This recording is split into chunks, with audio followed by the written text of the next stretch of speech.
காலையில் அப்படி தான் டியூட்டிக்கு கிளம்பியாச்சு. என் ஆளுக்கு ஆய் சொல்லிட்டு காலையில் 6 மணிக்கு இறங்கி வண்டி எடுத்தாச்சு. வண்டி எடுத்து ஏழை மேலேருந்து பார்த்துக்கிட்ருக்கா. அவளுக்கு ஒரு பாய் சொல்லிவிட்டு கிளம்பியாச்சு கஸ்டமர் வீட்டுக்கு. ரொம்ப டயர்டாக இருக்குங்க.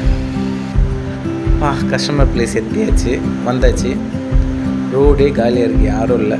வெயிட் பண்ணிகிட்ருக்கேன். கஸ்டமர் வெயிட் பண்ண சொன்னாங்க, நான் வெயிட் பண்ணிக்கிட்டு இருக்கேன். இதுதான் காரு,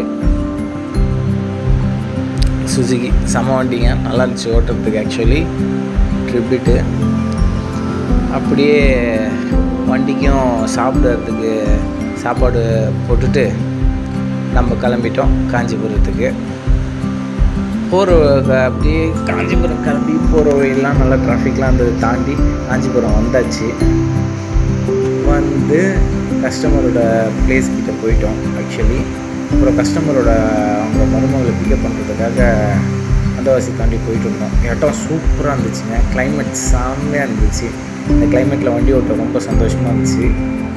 அப்படியே செம்மையாக ஒரு ஸ்மூத்தான ட்ரைவு, ஜாலியாக லாங்காக போயிட்டு இருந்தோம். உண்மையிலே இடம் எனக்கு ரொம்ப பிடிச்சிருந்தது. அந்த ரோட்டில் இதுதான் கஸ்டமரோட ப்ளேஸு. நம்ம ராயல் என்ஃபீல்ட் கம்பெனி செம்ம பெரிய கம்பெனிங்க. இங்கே நின்று சரியான ரோடு, காலியான ரோட்டில் பெரிய கம்பெனி. எடுத்தோடனே உள்ளே விட மாட்டாங்க, பர்மிஷன் வாங்கிட்டு தான் போகணும். பர்மிஷன் வாங்கி செக்யூரிட்டி கேட்டில் உள்ளே விட்டாங்க. அப்படி இருந்தோம் நமக்கு இந்த பார்க்கிங் வரையும் தாங்க அலோடு. பார்க்கிங்கே செம்மையாக இருந்துச்சுங்க.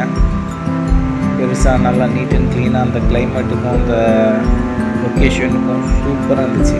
நல்லா ஸ்மூத்தான ட்ரைவ். ட்ரைவிங்கை முடிச்சுட்டு அப்படியே கம்பெனி. ஆனால் நம்மளை வந்து உள்ளே போகக்கூடாது சொல்லிட்டாங்க.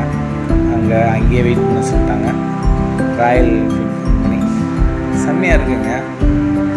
உள்ள ஃபோன் நாட் அலோவ். அதனால் உங்களை இதுவரையும் தான் காமிக்க முடிஞ்சது. நெக்ஸ்ட் வாட்டி போனால் நான் ஃபுல்லாக காமிக்கிறேன். ஓகேவா? இதுதான் என்னோடய ஃபஸ்ட் வீடியோ. சப்போர்ட் பண்ணுங்கள். தேங்க்யூ. அப்படியே ரிட்டர்ன் சென்னைக்கு வந்தாச்சு.